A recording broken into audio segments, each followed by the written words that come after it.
본격적으로 프리미어리그를 살펴보기 전에 김민재가 소속된 바이에른 뮌헨의 경기부터 한번 살펴보도록 하겠습니다. 요번에 관건은 과연 마인츠전에서도 김민재가 아닌 다이어가 선발로 나오냐였는데 걱정했던 대로 정말 김민재 대신에 다이어가 선발 라인업에 이름을 올렸습니다. 마인츠는 올 시즌 내내 2승밖에 거두지 못하고 리그 17위로 완전 강등권에 있는 팀이라서 솔직히 뮌헨이 이기는 게 정상인 경기였습니다.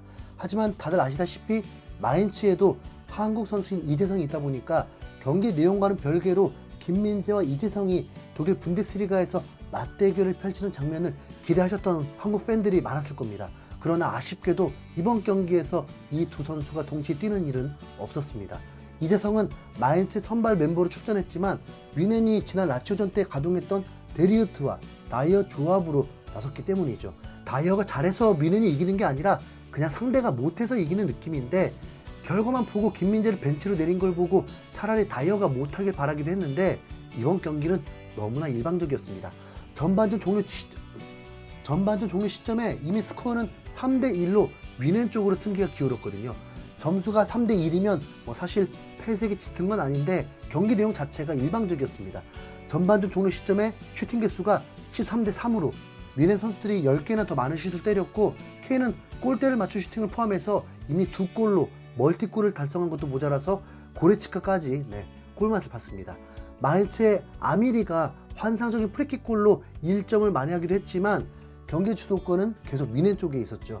그리고 후반전에도 그 흐름은 그대로 이어지면서 2분 만에 뮬러의 골이 터지더니 무시알라까지 득점하면서 5대1이 됐습니다. 승기를 잡은 투엘 감독은 사네와 뮬러를 빼고 그나브리와 테를 투입했는데, 교체 투입된 그나브리가 득점을 하면서 또 6대1로 점차가 벌어졌고, 이후에 3분 만에 케인이 헤드트릭을 완성하면서 김민재가 투입되게 되었습니다. 김민재는 후반 75분에 다이어와 교체됐는데 마인츠의 이재성은 10분 전에 이미 교체되어서 두 선수가 마주치지 못했는데요. 투엘 감독이 선수 2명을 교체하던 62분에 김민재를 투입해 주기만 했어도 이재성과 김민재가 동시에 경기장 위에서 짧게나마 같이 뛸 수 있었을 텐데 그 부분이 참 아쉽습니다. 워낙 경기 내용이 압도적이었다 보니까 수비수들이 눈에 띌 일은 거의 없었던 경기고, 후반 추가 시간에 고레츠카의 마지막 골로 뮌헨이 8대1로 압도적인 승리를 거뒀습니다. 공교롭게도 마인츠가 강등권 팀이다 보니까 다이어가 선발 출전한 이유가 뭔지는 100% 확신할 수가 없는데요. 상대가 약팀이라 다이어를 내보낸 건지, 정말로 데리우트와 다이어 조합이 좋다고 봐서 계속 이렇게 밀어붙일 예정인지는 알쏭달쏭한 상황입니다. 전자라면 아무 문제도 없겠지만 만약에 후자라면 매우 짜증날 수밖에 없거든요. 이 얘기는 다음에 더 하도록 하고 다시 프리미어리그로 돌아가 보도록 하겠습니다.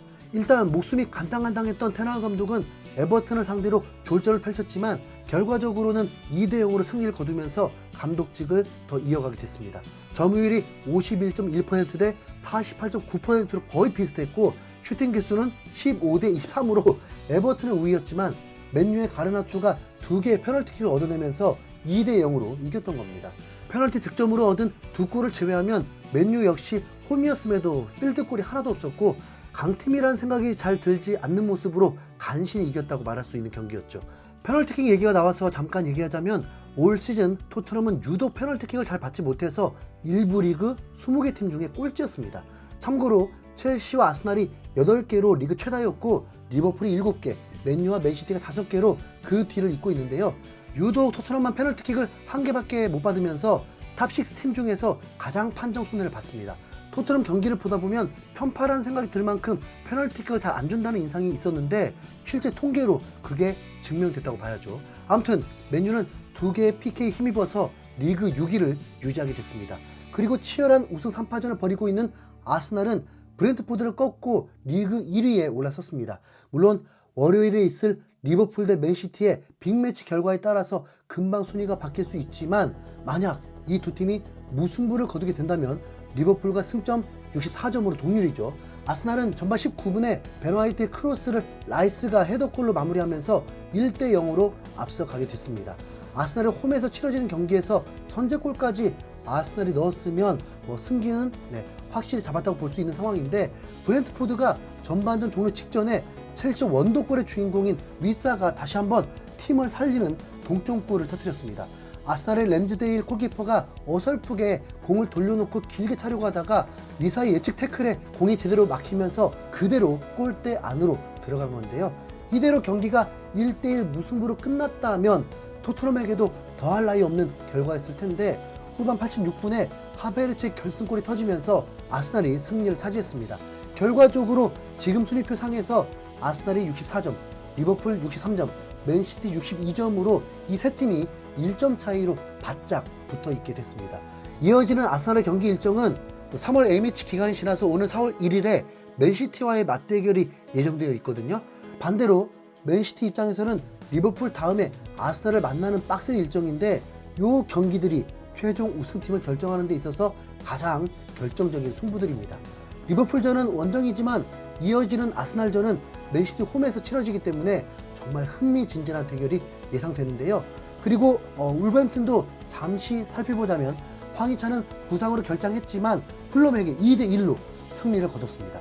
하지만 완전 희소식만 있는 건 아닌데 황희찬이 햄스트링 부상으로 4월까지 빠지는데 이번 경기에서 미드필더 벨가르드와 함께 페드로 네투까지 추가 부상을 당하면서 부상자 명단이 더 길어져 버렸습니다.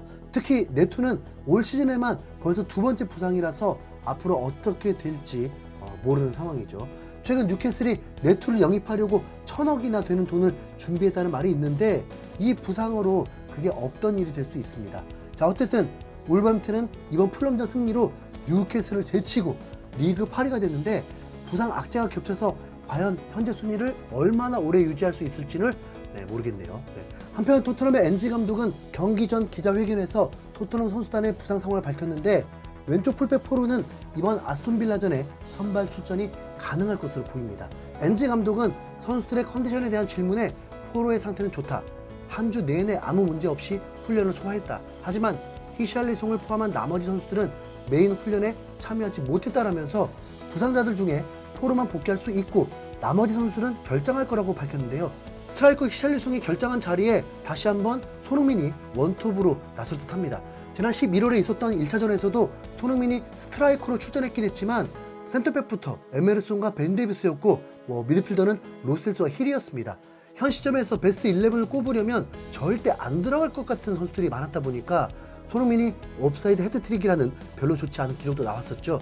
이번에는 메디슨이 있는 만큼 그런 실수는 다시 나오지 않을 거라고 보고 벤탄쿠르가 지난 아스톤빌라전에서 상대 선수인 매티 캐시에게 위험한 태클로 인해서 부상에서 복귀하자마자 다시 다쳤던 그 안 좋은 경험도 있는 만큼 토트넘 선수들이 더 불타오를 것 같은데요.